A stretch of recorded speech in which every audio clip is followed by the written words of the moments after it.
Сәлем, біздер бүгін осындай дәмді жұмсақ корждер пісіреміз. Өте дәмді шығады. Менің каналыма тіркеліп, лайк басып, комментарий қалдыруды ұмытпаңыз. Ең бірінші, жылы сүтімізге қантымызды араластырып, және ванильді қантымызды салып араластырамыз. Одан кейін жұмсақ бөлме температурасындағы майға 2 жұмыртқамызды салып араластырамыз.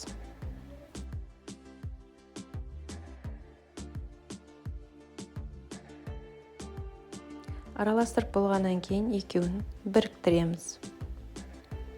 Біріктіріп, тағы да жақсылап араластырамыз. Майлар осында ірімтік болып жүрсе қорықпаңыздар, ол ұнның көмегімен еріп кетеді. Енді қамыр қосқышымызды ұнның үстіне салып, оны електен өткізе отырып, қоспамызға саламыз. Осылай жұмсақ қамыр иленеді. Мінекей осындай массада шығады. Бұл қамырды 40 минутқа пищевой пленкаға орап, холодильникке жібереміз. Морозильник емес, холодильникке. Холодильниктен шыққан қамырымызды ұнын сеуіп, оқтаудың көмегімен жайып, 1-2-3 сантиметрдей болса жарайды қалыңдығы. Осылай дөңгелек бөлшектерге бөлеміз.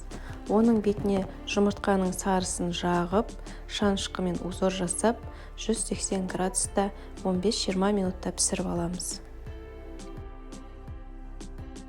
Мінекей біздің өте дәмді, тез пісетін коржиктарымыз дайын. Міндетті түрде жасаңыздар және менімен бөлісіңіздер. Сүтпен жегенге өте керемет. Сіздермен болған Ақмарал, астарыңыз дәмді болсын.